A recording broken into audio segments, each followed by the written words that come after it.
Hello folks and welcome to another Premodern video. Today's video is going to be very special because we're going to be playing one of my favorite decks in the format, that is Blue-White Dreadnought. And the reason that I'm playing this deck today is because I have created one of the most ambitious pieces of content that I've ever done. This is the ultimate guide to Blue-White Stiflenought. This has taken a lot of time to put together. And what I'm doing here is I wrote a very in-depth article where I explain how the deck works, like the different iterations, like how much it's been evolving over the past year and a half, maybe 2 years at this point that I've been working with it. We have card choices. I cover everything from playing the deck, from building the deck, why I build it the way that I like to build it, and what are the pros and cons of this over all different versions of Dreadnought decks, how to mulligan and stuff like that, and finally sideboarding. What I do is I talk about the good cards, bad cards in the matchups, and then what you need to be watching out from their side. This is how I decided to structure this section of the guide, because I don't really believe in, giving a man a fish. I'd much rather teach a man how to fish instead. So I cover like 20 something matchups here, ranging obviously from through every single archetype. I'm trying to basically try to teach folks how to play the deck and why I think that it's actually a very misunderstood deck and a very exciting deck as well. I have a lot of fun every time I play Blue-White. Hopefully this will be a way to show you why I enjoy it so much. Just some interesting gameplay, and it's just a very strong deck overall. So hopefully you will enjoy it. We're going to be playing with some classics. You're going to see that the numbers in here have been moving around as I have tinkered and explored the deck, and I realized and learned new things about it. This is where I'm at the time of releasing this guide and obviously this video. So we're going to take it through the Magic Online Society League, one of the last, if not the actual last, or the new ones, because the Magic Online Society League is actually changing names now because Premodern has been growing so much. So they're just going to be the Premodern online series or something like that, which is awesome. Let's fire it off and let's play some Meddling Mages and Phyrexian Dreadnoughts. One final thing that I wanted to mention about this is that the Well of Knowledge, which is this website that Will is launching, will always be free, but if you do want to support Will's content and all the work that he has done for the Premodern community and continues to do as well, you can actually do so by becoming a member. Look for more information in the website. I will be linking everything in the description of this video down below. Without further ado, let's play some matches. Round number 1. This is a very sad draw right here. I think we're going to ship this. It's a little bit too clunky. If I had a 1-mana cantrip, I think I would have kept. But as is, this one's better. And I think I'm keeping, and I think I'm just bottoming Stifle here. Let's see what we're up against. Carplucent Forest into Lackey. Okay, so I guess we're just racing. That was a pretty good draw, not gonna lie. And obviously we're gonna lead on Island because of we get to play around Wasteland, but Rishadan Port is literally the best thing my opponent could have. And once again, another great example of, ooh, this is great for me. Yeah, this is great for me.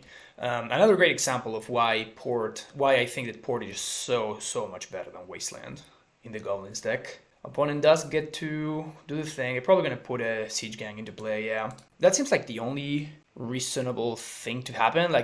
Otherwise, I just don't think that is that good a thing for my opponent to do. It's just not good to stifle a Lucky Trigger, right? But yeah, because we did draw the Dreadnought, this actually just worked out. But yeah, before top decking that Dreadnought, I was just insanely dead. But now I think I can win the race. We block Lucky if my opponent attacks with everything, swing for 12, and then it doesn't really matter what my opponent does because I have foil and Daze. We're definitely in the market for another basic island. Yeah, if I were my opponent, I would have not... if I'm spending a Stifle on a Lucky Trigger, that's just so good for my opponent, right? So yeah, I think that was just a little bit of a misstep there. So here we're just going to block the Lackey, obviously. We're going to take 5. Opponent did not sacrifice the Goblin Lackey there. That's a pile driver. We have 2 Swords to Plowshares in my deck, and I don't have Stifle. Had I known that I was playing against Goblins, I would have definitely kept the second Stifle because of this specific scenario. Stifling a pile driver trigger can actually be some pretty good value. As is, I think we're dead to this pile driver, so I think what we have to do is just Daze and foil, which leaves me dead to naturalize. So if one of my opponent's remaining 3 cards is a naturalize, the problem is I'm just dead on board because this pile driver represents way too much damage here. So let's bottom this gush. Yeah, so we're just all in on this Dreadnought. So here's an attack for 12. And if my opponent has naturalized, we lose. But it needs to be exactly naturalized, or I guess Heart Charm. And we beat everything else. But unfortunately, the pile driver actually represented lethal on this board. Okay, got there game 1. Definitely great to to be able to do that against goblins. So I definitely want the Source of Plowshares and Blue Elemental Blast. I think I want Sable's Web. Like, I'm not super sold on Sable's Web. Curse Totem, I don't think is worth it. And Last Breath is a little bit of a toss. I think I want Last Breath, but I'm not like super stoked about it. It's just fine. It's more of a matter of Counterspell just being very, very bad on the draw. Foil is defensible. Not great, but at least defensible. Let's just go with this, I think. Yeah. Flash of Insight is interesting as well. Dreadnought, Gush. This hand straight up loses to a turn 1 Lackey, so I think I'm going to mulligan. This seems better. So we're gonna keep this one, and I think we're gonna bottom the Sable's Web. Not straight up death to a Lackey, but okay, fantastic for opponent. Let's play an island and say go. We're not going to combo on turn 2. We're going to actually go for it on turn 3 to be able to do so with some protection.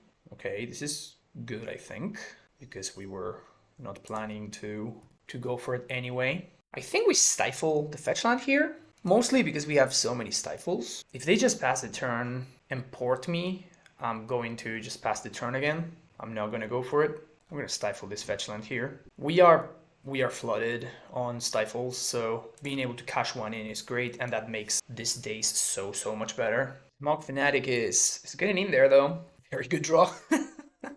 That's a really good draw. Yeah, we're cooking now. We're really cooking. So now we play Dreadnought, Stifle, and we have Vision Charm to protect. That Stifle on the Wooded Foothills was key, because now my opponent can't really do anything. TinkUR, we just daze. That's the turn. We're going to be able to swing for 12. We can actually just play another Dreadnought. We have a choice. I could technically get blown out by the X spell. What's his name? It's a sorcery spell. So I guess what I could do is I could just combo using Vision Charm. Yeah, that makes sense. It allows me to use my mana here. So we're going to face out this guy and not pay. Opponent just backs it in. All right, got there. Pretty fantastic draw, not gonna lie. See you for the next round. Round number 2. This hand, I'm going to keep it. Definitely a lot going on this portent because we need a land, but I think that the rest of my hand is good enough that it's worth keeping. This is really tempting because Daze is one of the best things I can draw here. So what I could do is I could go keep Counterspell, Portent, draw Daze on my opponent's draw step, and then just try to portent it. I think that is strong enough that I'm going to keep this on top. It may be a little bit risky because my opponent can just, pass the turn and do nothing, and then at that point, I would actually be pretty far behind because I'm going to be missing a land drop, spending my second turn to recast a second portent, Ancient Tomb, into Altar. I guess I'm dazing this because of what I stated before, and I'm probably not dazing anything else because my opponent is an Ancient Tomb deck. So let's portent myself. This I'm obviously going to shuffle, any order and shuffle. And now we can hope to draw. Another island would be the best draw. There you go.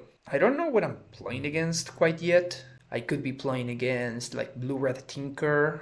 I could be playing against just Blue-Red Devourer. Dust Bowl, fine I guess. As long as there's no Sphere in my opponent's deck, we should be good. Metal Worker, that's a card you don't see every day. Yeah, I think I'm supposed to go Dreadnought Stifle here and just hope that whatever my opponent's about to do is not that backbreaking. I'm hoping to not have to gush. Maybe my opponent's just good old mud. just all fair. We're about to see what they do. Only 4 mana, revealing Tanglewire and Devour. Okay, these I can beat. These I can beat because I can just, this coming turn, I just let everything go, and I can even just face out the Tanglewire, honestly. Ross's Catacombs. Okay, so this is just some Blue-Red TinkUR style deck. Meditate, that's a card. I guess my opponent goes to discard here, and I'm just going to face out the Tangle Wire. We're going to tap here. Okay, so he just concedes. So what's going to happen here is we're going to face out the Tangle Wire. We tap these things. I get one attack and a full untap. And then my opponent's going to be in a situation where they're going to be... I just leave the Dreadnought and I just swing for lethal. So that's why they just packed it in there. Interesting deck over there. So we want to know... I think we want these bad boys. We want these enchants. I don't think this is going to be an Armageddon matchup.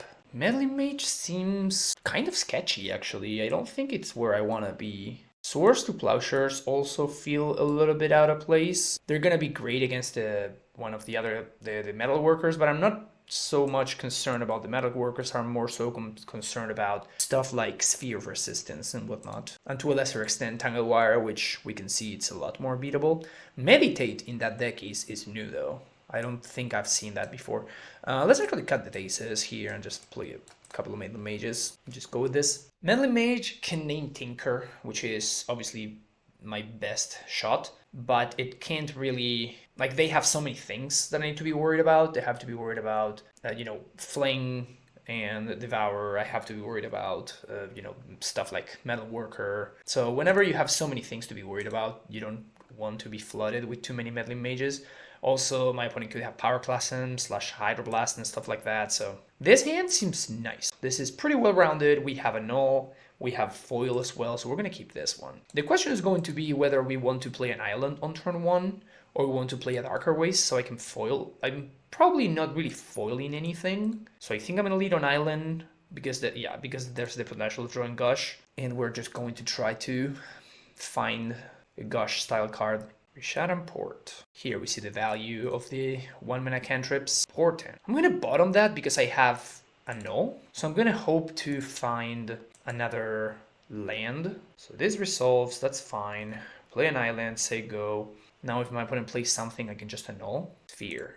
No, thank you. If they have Pyroblast, this is going to be a really, really tough match to win, but it is what it is. A Darker Waste is kind of an awkward draw, but it is what it is. I really wished for a basic island there. That would have been the best thing for me, but I have to make sure that my opponent can't just go Shadow Port your land and then Sphere you, so I cannot just spend my turn impulsing for an island in order to enable Gush and foil. Ancient Tomb tapped for Mindstone resolves. So they just passed the turn. We're going to impulse on end step. Opponent can FOF here, but I think that's fine. This is super interesting. I kind of want this Meddling Mage, and we really want to. Yeah, I'm just going to take the Mage. Maybe I should have taken the Impulse instead. So here my opponents... Oh, they don't port. So let's Portent myself. These are great. Yeah, these are absolutely fantastic. So we're going to go Disenchant on top, then Strand, then Island, no Shuffle. And I'm just going to proactively play this Meddling Mage. And we're going to name TinkUR. Now we passed the turn, we wasted my opponent's port. They could have Factor Fiction, which would be annoying, but it looks like they don't. Here we still have foil. Even if we have to foil here, we're going to draw another island, so we can Gush if we need to. Defense Grid. Yeah, that's fine. It's annoying, but we have the Disenchant on top of the deck, so we have that covered. Powder Keg. Okay, that one's a problem. Okay, now we have a lot of things to answer here. First order of business, get in there with this Meddling Mage. So I guess if I play out the Flooded Strand, because if I really, really, really need to counter something, I can actually do it. But this Powder Keg is not really going to answer Meddling Mage, right? Because that means that they destroy their Sphere, Defense Grid, a little bit of everything. Tangle Wire. Yeah, we're just going to be playing a slower game, I guess. I'm kind of fine with this. Sure. So this forces me to tap everything, which is totally fine. Play my land. Pass the turn. Opponent is at 12. Tap some artifacts. Another Mind Stone. It's totally okay. I mean, I kind of feel we're just hanging out here. We just tap 3 things. We can Gush. Or I can just pass the turn. Yeah, just pass the turn. They crack Mind Stone. Right. This Tangle Wire is wearing away. This is why I'm just not really that much of a fan of this card. Like, it just kind of does nothing very often. Like, sure, sometimes it's just backbreaking, but when it's not, it's kind of embarrassing. So I'm not the biggest fan of the Wire. Another Powder Keg. You got it. Untap. I have to tap 2 things. Gonna tap the Darker Waste. That's pretty clean. So let's fetch for planes. Guess we just swing for 2. And I think we just play this Curse Totem. I could Gush into play the Totem, but then I'm gonna be discarding a bunch of cards, and it just feels better. Now my opponent can't really do anything with their Devourer unless they blow everything up. And once they blow everything up, they just unlock my hand. This is also pretty conveniently a random thing to tap to TinkUR. TinkUR is still uncastable. We're kind of doing it. Now my opponent did uptick the Powder Keg up to 2, so they just blow up everything. They may be forced to. Like, he'll get to a point where this Melee Mage is just gonna kill them. We're getting to a point where this Melee Mage is very close to being an Avalanche Riders. Traders, TinkUR, tap my Curse Totem, tap my White Source. It's fine. Honestly, I feel like I just don't do anything. I'm gonna discard this Counterspell. So things will get a lot more awkward if my opponent, like, Pyroblasts this Melee Mage or something. But as long as things continue to go this way, like, my opponent cannot really win with this Curse Totem in play. So they're eventually going to just have to blow up their Powder Keg on 2, blowing up their entire board, and that's going to unlock my hand. It's a land, that's great. Perfect draw, swing for 2, we're getting pretty close. Next turn, this Ancient Tomb is no longer going to be able to be tapped. I regret everything. Melee Mage is fantastic in this matchup, and I'm just stupid. Should have never cut the mages. Probably should have cut foil instead. My White Source. I guess they're going to have Pyroclasm here. They blow up their City of Traders. 7 mana for Trike, so we just disenchant and kill them. That should be game. So we disenchant the Trike. My opponent can blow up the Keg, and yeah, they just blow up their entire board. They unlock my hand. Like, this game's just over at that point. All right, cool. My opponent says I was not expecting the white. I'm like, yep, it's me, baby. It's the Merlin boy. All right, awesome. 2-0. See you for the next round. Round number 3. Second foil here is kind of sketchy, but if I'm looking at this hand and if this were a 6-card hand, I think that I would keep this, so I'm going to keep here. We have Portent to hopefully find the Dreadnought that we're missing here, and we're playing against Jackalpup. I'm not going to foil that, I don't think. Rather save the foil for something like Fire Blast. Also, Gush now turns on my foils. So I can actually cast both cantrips next turn. So I guess because of that, I'd rather keep this and spend turn 2 casting both cantrips. So we're going to put both cantrips on top. We have 2 basics. And now the question is going to be whether we want to port into Opt and bottom and then port afterwards, or if we want to do the opposite, Opt first, bottom the foil that we have on top of our deck, and go for the Portent afterwards. I think that Portenting first is better. Vomits out their entire hand. One notable thing here is that we are at 18 right now, virtual 16, but there's, like, we want to make sure that we're going to have enough time to race back with a Dreadnought. So Portent myself, none of this is a Dreadnought, so we're just going to shuffle and say yes. And I think I'm going to Opt before we Portent. Okay, Daze I'm actually going to keep on top.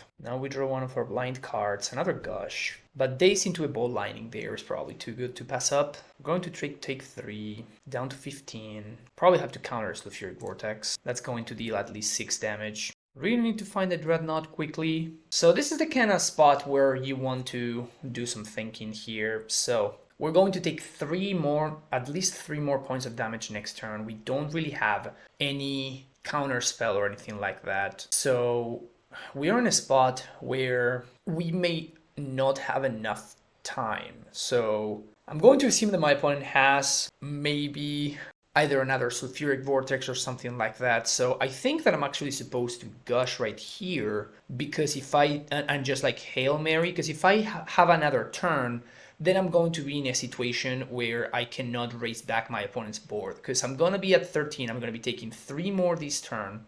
That is down to 12, down to 10. Then from there on, my opponent doesn't need to attack with the Green Lavamancer anymore, so these foils are probably going to be dead, and I'm going to be taking at least 1 more hit from the Jaggalpup, because I need to actually attack my opponent with the Dreadnought for lethal. So I think that I am actually in a situation where I need to Gush right now and hope that one of the top 2 cards is a Dreadnought, because otherwise I'm just not going to have enough time to win the game anyway. And yep, that's enough for me to concede, because we cannot race back anymore. That is something that, happens with this deck. Like sometimes you just don't find the Dreadnought in the allotted time. So we have Meddling Mage, the Blue Blast, Swords to Plowshares here, obviously fantastic. I don't think there are any cards that I actively don't want in my deck. So I think that whatever we would be bringing in is probably worse than the alternative. Of course, you know, we may be in a situation where my opponent sideboarding something like Ensnare Bridge or something like that.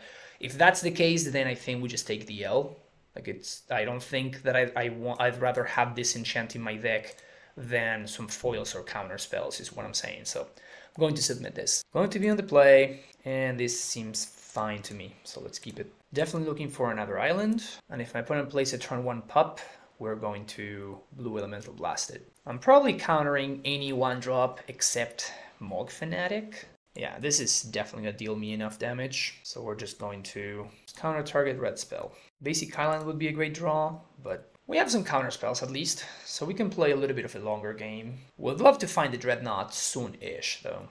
I may actually, because they played with the Foothills here, I think I would stifle it. Yeah, I'm especially stifling it now, because I get to both stifle and counterspell here, so I'm definitely stifling this with the Foothills here. Yeah, Lightning Bolt resolves, it's totally fine. Jackal Pup, counterspell. And they just pass the turn. That is fine. Here's a land, send the turn back.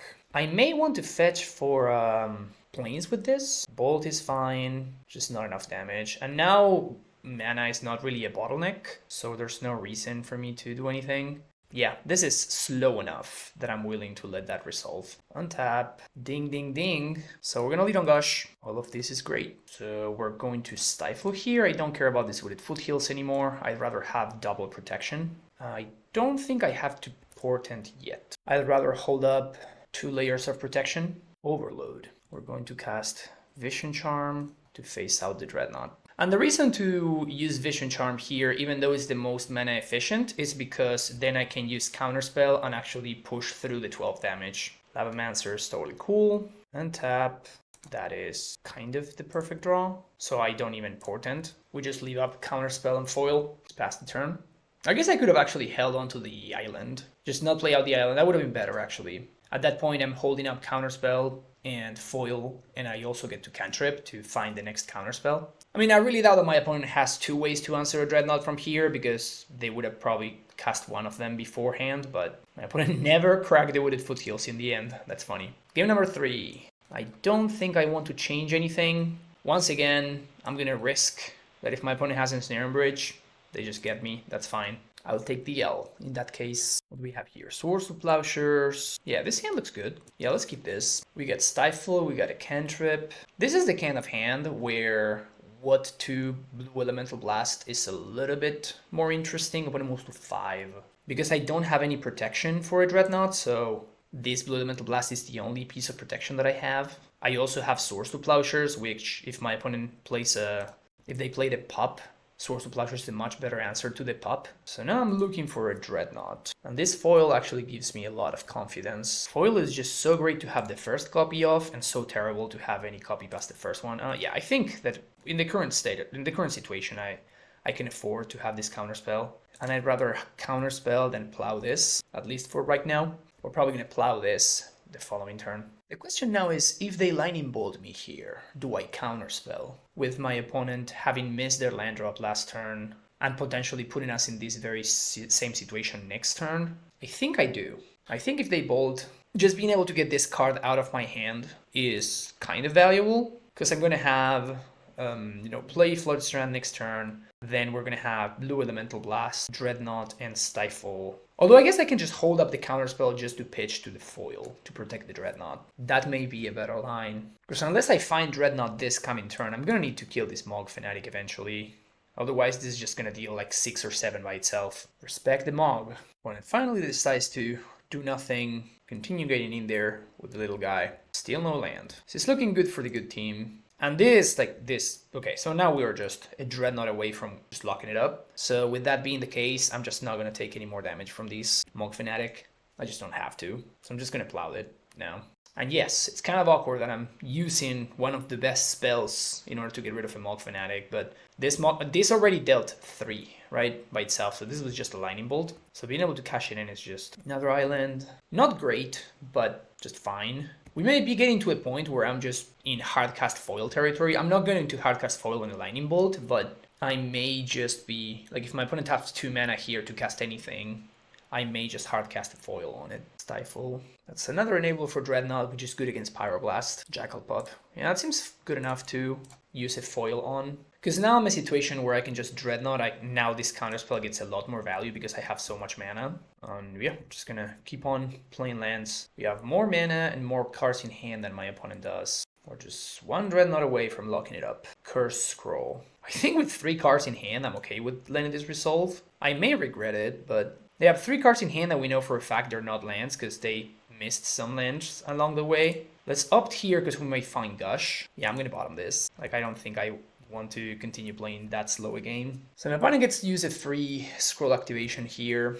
If their hand is just a bunch of Fire Blasts, I'm gonna be in trouble, but at least have 1 Fire Blast. That's what they named. Okay, I guess I may regret just having let this resolve. I may die with some bunch of counter magic in hand. Find Portent maybe? Hey. So now Portent allows me to dig a little bit better.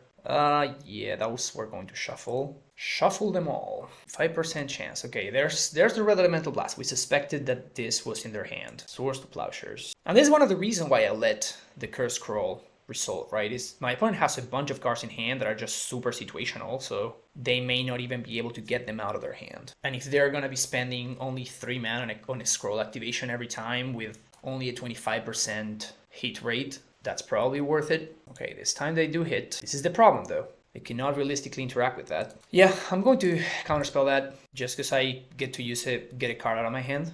This is just Phyrexian Dreadnought Waiting Room. Another opt. Foil. Bottom that. No Dreadnought. Portent. Yeah, I guess we're gonna have to shuffle this one too.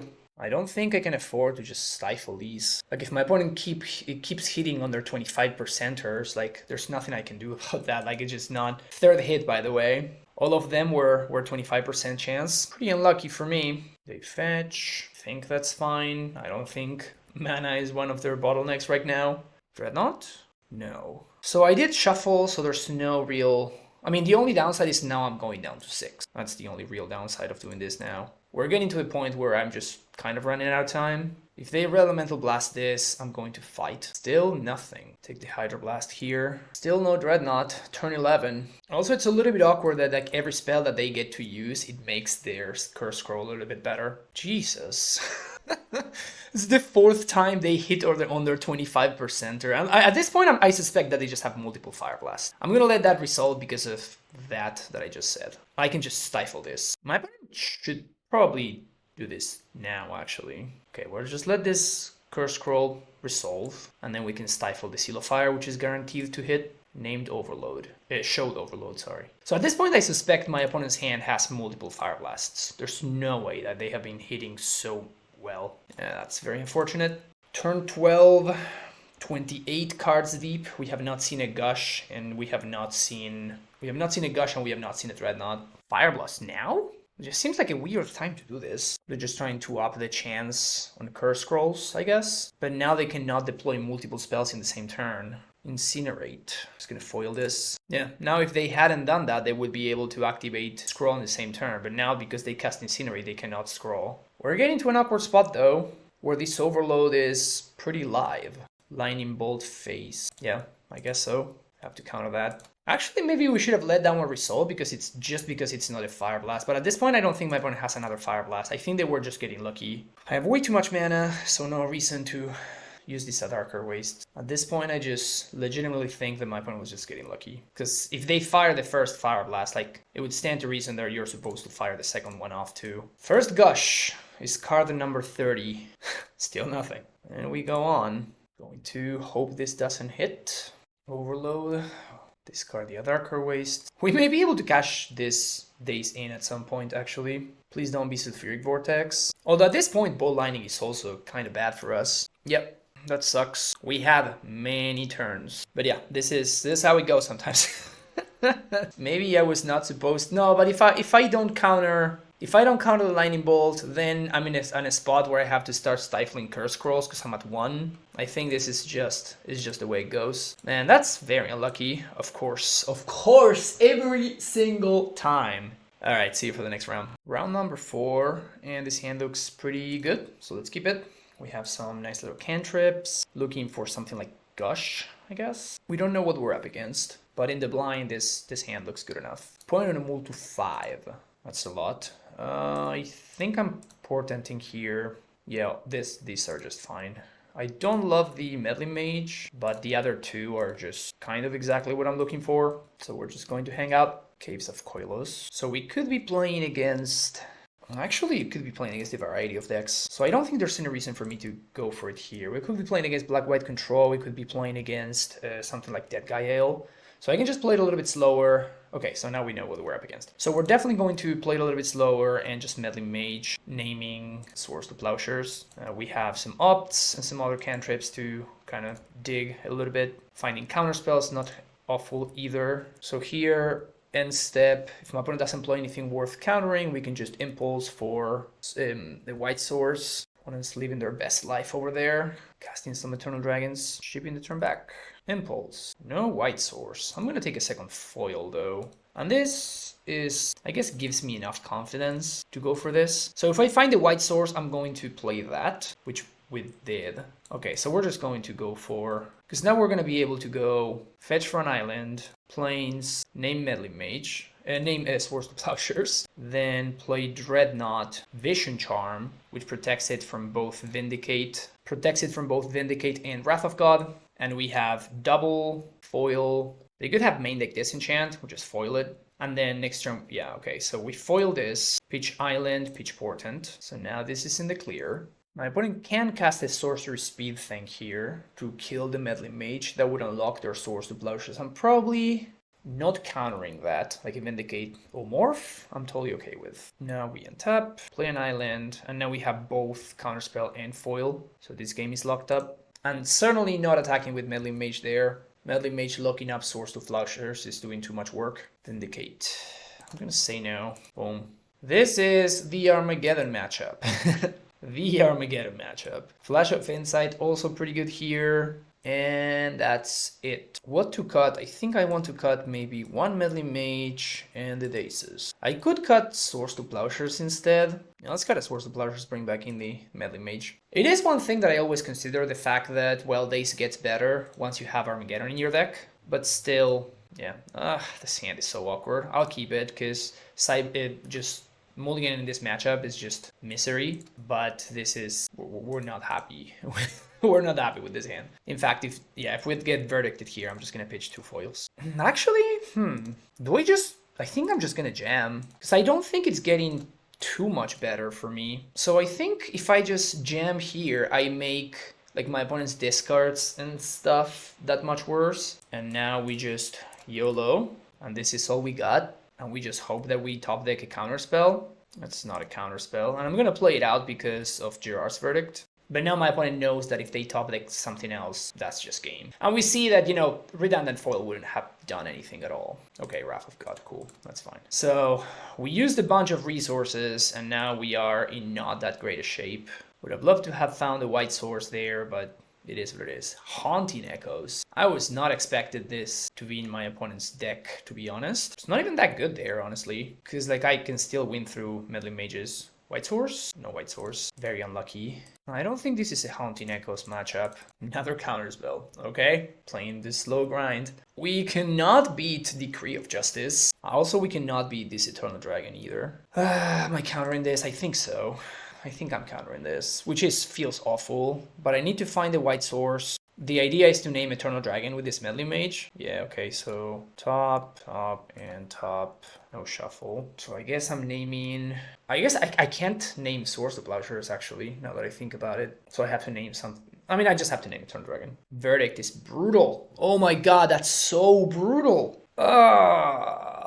Devastating. That's so devastating. Yeah, I think I'm gonna die. Okay.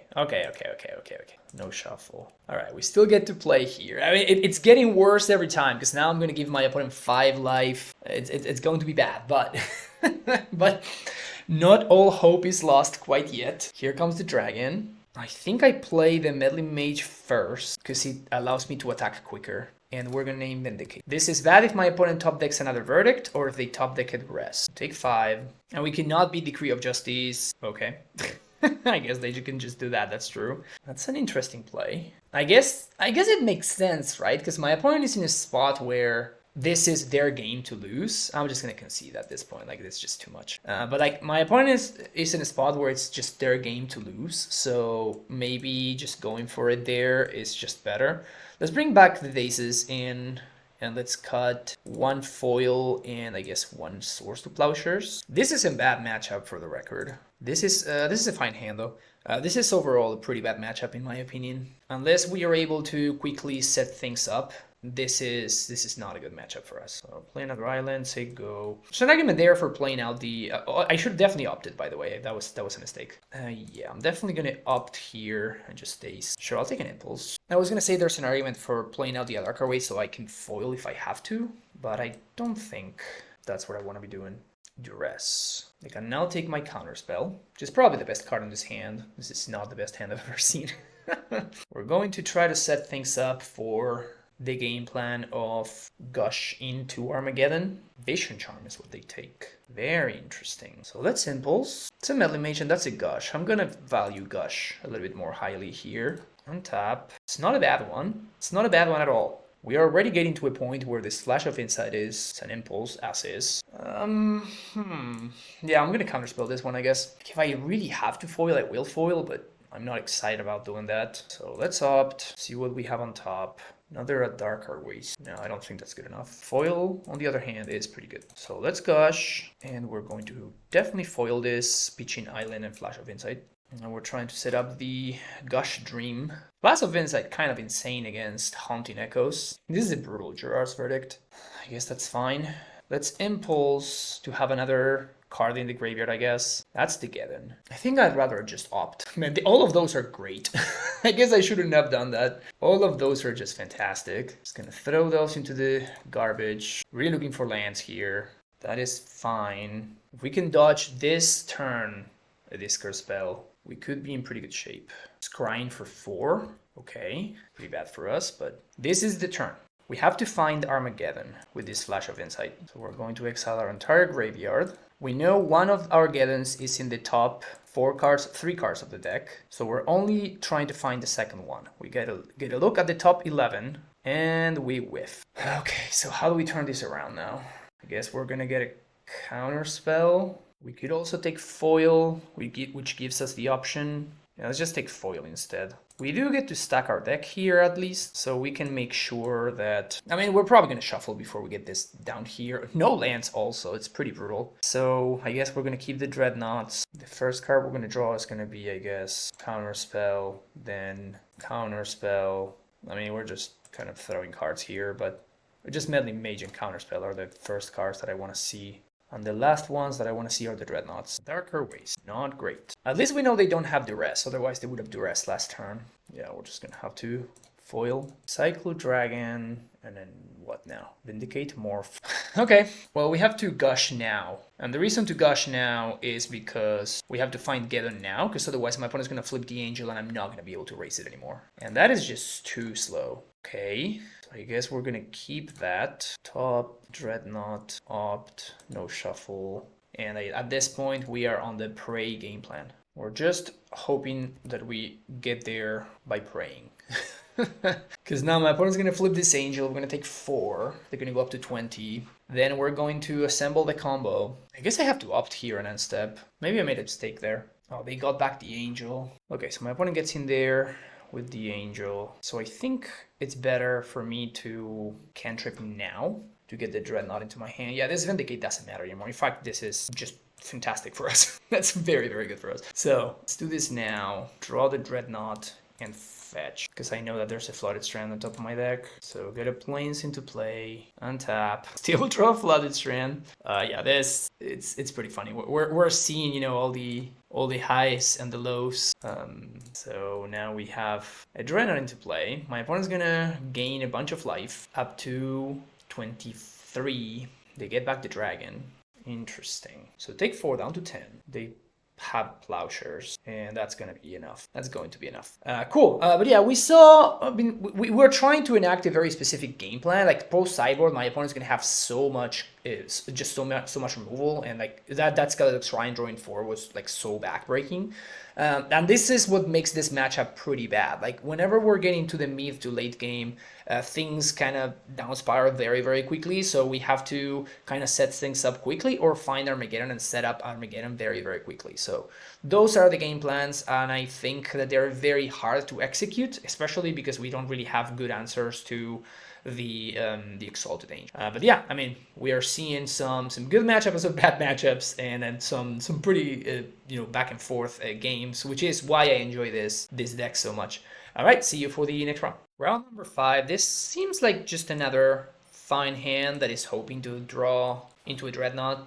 Did not work against Burn in the third round, but maybe it will work this time around. Who knows? I do think that we keep this kind of hands, for the record. Opponent moves to 6 and turn 1 Lucky. There's an argument over there for just foiling that Lucky. I think it's close, but now I'm a little bit happier that I didn't. So we're going to definitely hold on to the Dreadnought. It's just a matter of which or the other. I guess I'm going to end up drawing both unless I opt on my upkeep, which I don't think I'm willing to do. So I think there's the possibility of finding another island and then both of my foils become online. So I'm just going to draw the foil, I think. So let's not shuffle. We're going to take a hit of Lucky. We're going to hope that my opponent doesn't put a Sage Gang into play. Because I have Vision Charm as my enabler, they're at least going to be able to get 2 Lucky hits. But if the first one is a Siege Gang, then that clock is a lot faster. So if the first one is a Matron looking for a Siege Gang, then I may be in much better shape.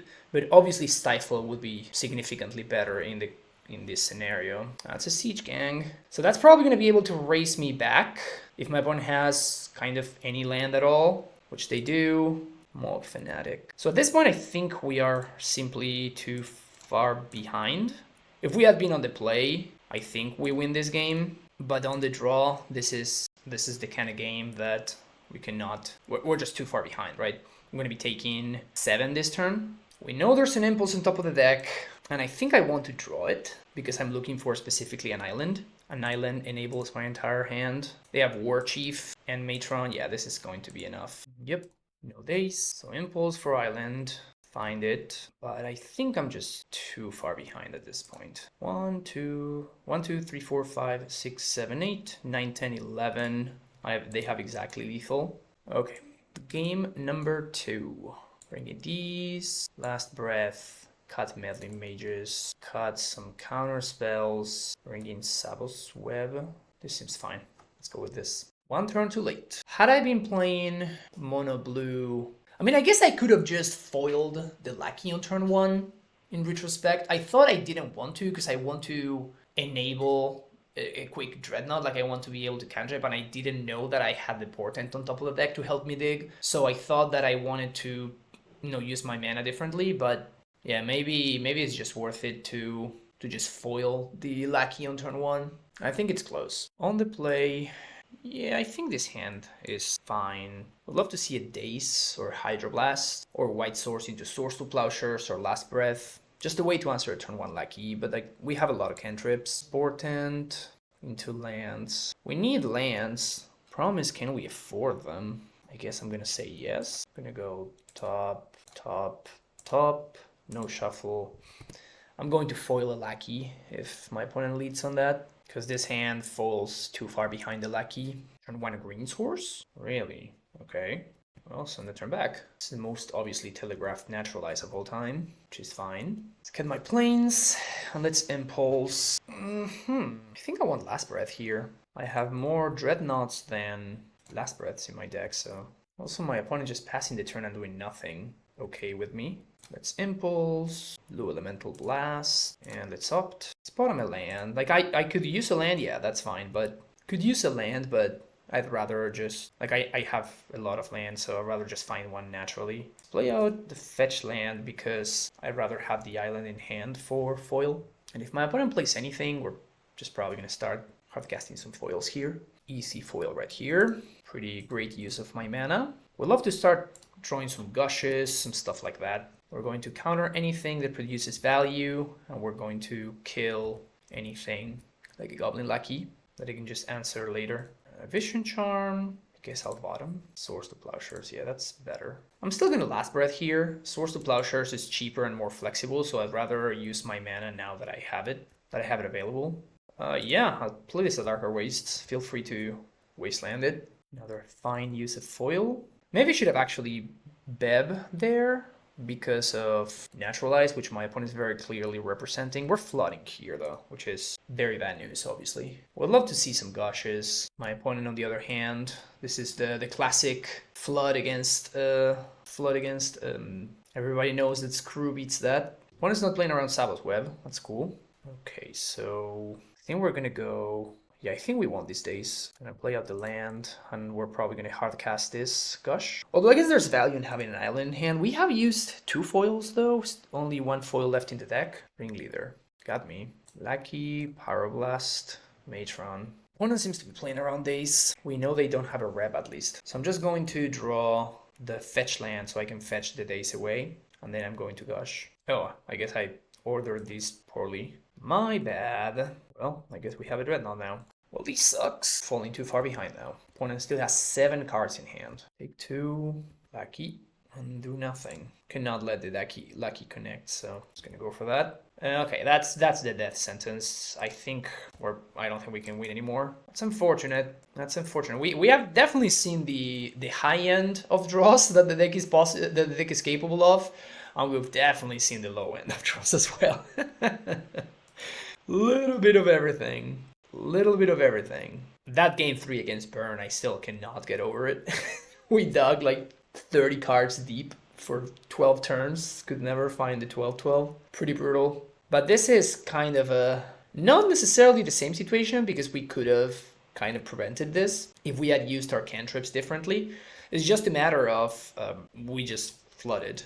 That's the bottom line. My opponent only has 5 lands in play, and we have a lot more than 5. I think we may be approaching like just too late territory, because now this turn my opponent is going to use Ringleader or like War Chief or something, and like we're gonna be in the same situation as we were in game 1, where our Dreadnought is just too slow. Like I cannot kill my opponent before they kill me, which is obviously not where you want to be, but this Daze is just dead, just doesn't do anything. Funnily enough, we're in a situation where Armageddon would be fantastic. So I do wonder, like, this is one of the things that I actually noted in the guide, is that I have not played this matchup enough to be like 100% certain whether I want to have Gathern or not in this matchup. Obviously, when the matchup plays out like this, obviously do want Armageddon, but so there's a foil on top, foil and a hope, so no shuffle, and I guess we're in just hardcast foil territory, so might as well. I don't think I'm gonna have another turn anyway, so if they naturalize, I get to Daze. If they hard charm, I lose. They have Crumble? Yeah, okay, my opponent wanted it more. My opponent just deserves it. If they had Crumble in their sideboard for the Dreadnought matchup, then they respected enough to deserve the win. And this explains so much why they were holding up the single Forest. I'm like, why are they holding Forest? They should be representing Pyroblast. But I guess that, well, they actually had in hand Crumble. I did not expect my opponent to have Crumble. This is not a card that you often see. You often see Hard Charm instead, because it costs a single red. But yeah, this one's very, very good. Alright, that's going to be it for this round. See you for the last one. Last round, and we are met with a pretty heinous hand, no lander. This hand is a little bit better, but not that much, honestly. Opponent moves to 6. I think I can keep this and bottom the Dreadnought, but I'm not super loving the idea. I'm a little bit drawn by this counterspell. Also, I can go... Oh, Mox Diamond deck. It's probably bad news. I may be able to like force something though. Foil something, I mean. So now I can go turn 1 at Darker Wastes. Oh, that's brutal. I mean, I have to play out the island now. The potential of dazing something is just too high. Mox Diamond Treetop Village. This suggests Red-Green Oath to me. Okay.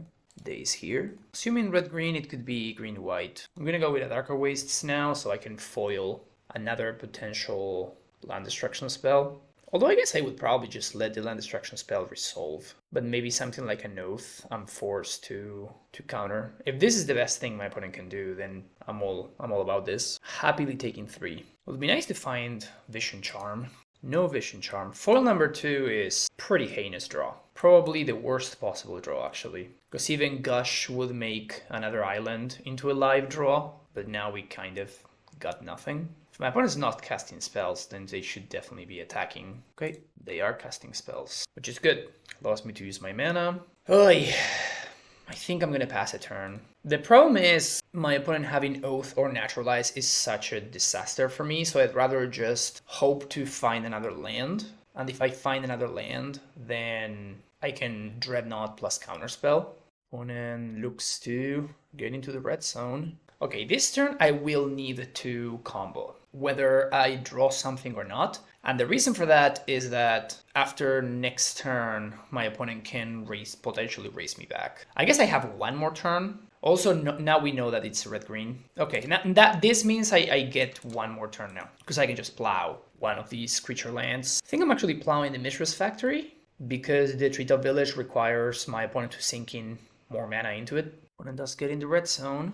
Now we plow the factory, take 3 down to 8. Any land allows me to Dreadnought with Counterspell back up. Yeah, okay, I guess that's good enough, because I can foil. So Stifle here, pass the turn. If opponent naturalizes, I Daze plus Swing. If opponent Oaths, it gets very interesting. Winter's Grass. Yeah, we're definitely dazing here. So that gets countered. Now we untap. Upkeep Naturalize? No. Interesting. Well, now I just get to play out this Flooded Strand, and now we're really cooking. Swing for 12. And now we have Counterspell and Foil backup. So this game is now locked up. Yeah, alright, cool. Red-Green Oath. We want all of these cards. Definitely want Savos Web. Want a Null. Very, very unclear about whether we want Armageddon or not. I think the answer is no, because this means I cannot really beat a Resolve Terravor. It's actually very interesting. I don't think I want Meddling Mage. Like, Meddling Mage in this matchup is kind of awkward because it makes it so I'm forced to name Oath of Druids. And after doing that, I am in a situation where I either have Adarka Waste or Plains in play. So my opponent is going to be free to like destroy my land. Like, I need to get that white mana.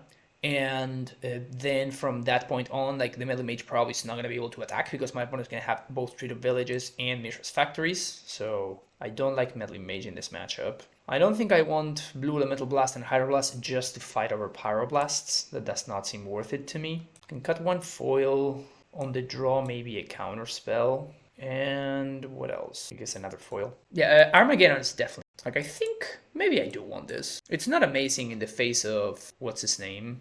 The Moxen, but Flash of Insight is also a little bit tempting. Let's go with Flash and some Geddons. Let's try this out. Let's see what happens. We don't want... Let's cut one more counter spell and maybe... and go with this. Maybe I am...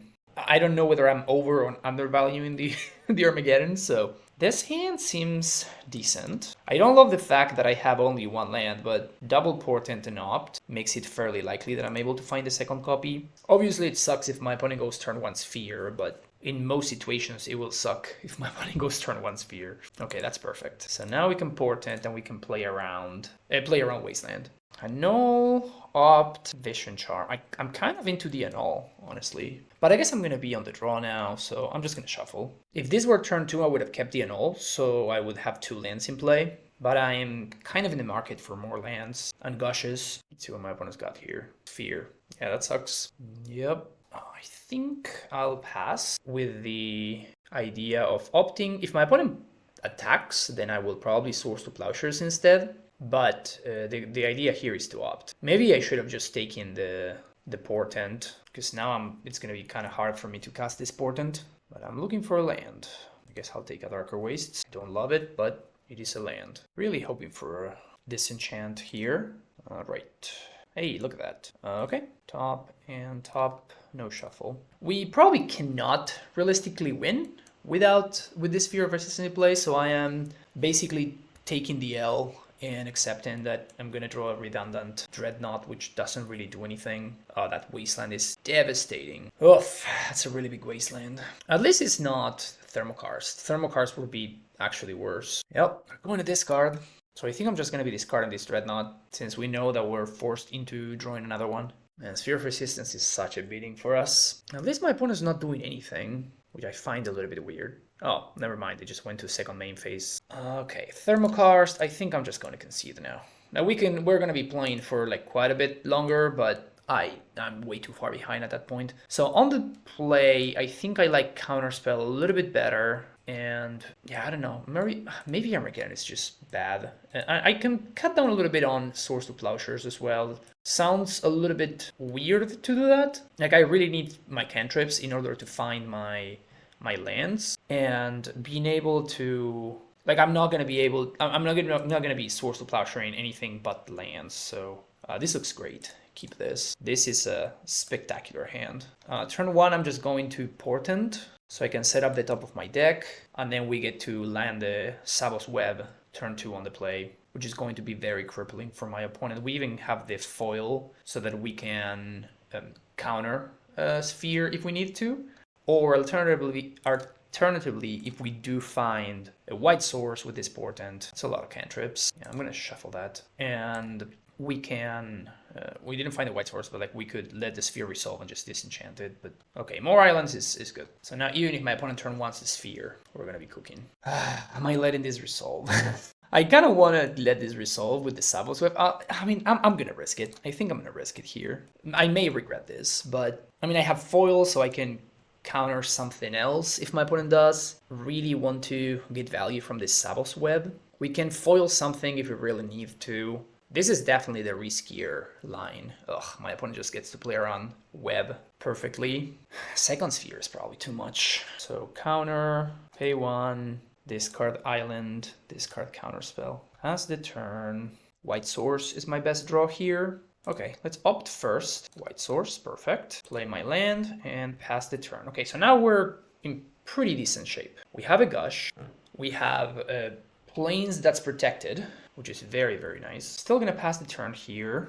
And the thing is that I do not want to enable my opponent to cast Thermokarst on my Plains. So I'm just passing the turn, and I'm just going to disenchant to my opponent's end step. Well, the Savos Web's not looking great. Call of the Herd, kind of annoying. So Plains, disenchant the Sphere, and we're gonna let the Call of the Herd resolve. Untap. That's not a great draw. Let's Gush.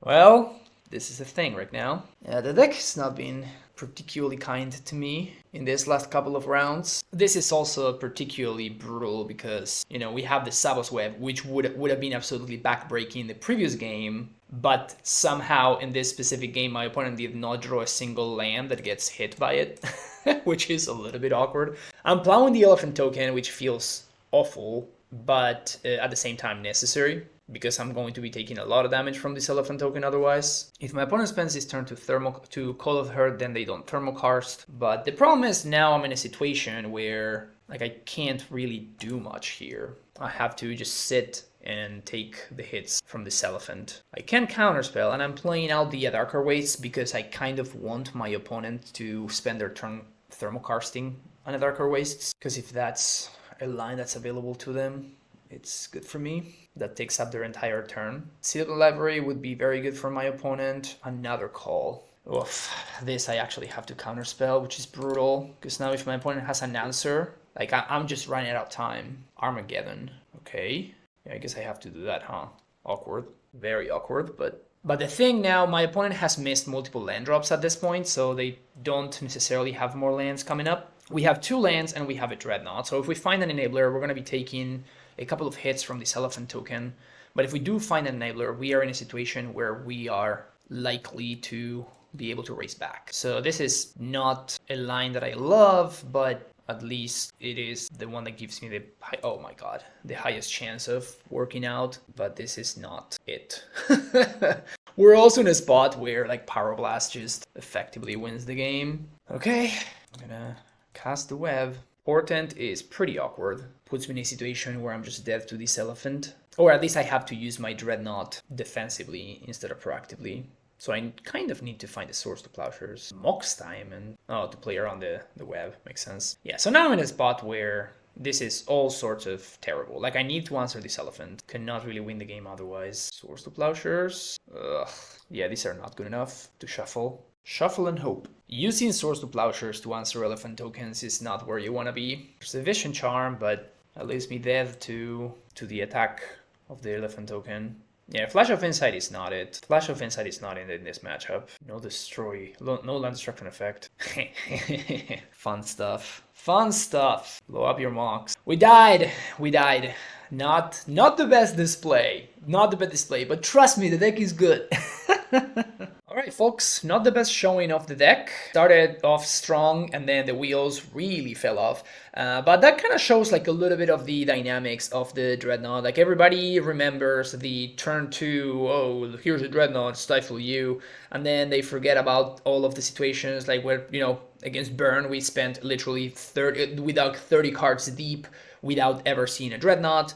And like those kind of situations do happen, which is a little bit of the fail rate of the deck, which is, you know, there was a point where, you know, people were clamoring for the banning of Dreadnought. I'm just like, you folks just have not played against the deck enough. People who are clamoring for Dreadnought to get banned have not played enough against the deck. But yeah, we did get to see a little bit of everything. We did get to see a little bit of more grindier matches. We saw some more combo-oriented matchups and everything in between. I think this list is a pretty solid starting point. I feel like the proactive game plan is pretty strong. The amount of cantrips has felt good. I could see cutting some number of opts, adding more impulses. I could also see like adding more daces, but I'm not a fan of dace because I tend to find myself in situations where I am always forced to play long games in sideboarded games. So dace feels better when you don't have a plan B, but I think Meddling Mage is a solid plan B. Another interesting thought is to just not play the full 4 Meddling Mages and play maybe like 3 instead and make room for some other cards, maybe some more cantrips that way. I don't know, I feel like there's a lot of little ways to go about this deck, and hopefully all of my thoughts were somewhat well put in the guide that I will be sharing with you in the description of the video. But that's going to be it for me. Thank you so much for watching, folks. Hope you enjoyed and you got like a little bit of all the a little bit of a span of what this deck is capable of and where it's good and where it isn't. And I'll see you in the next video, folks. Take care and bye bye.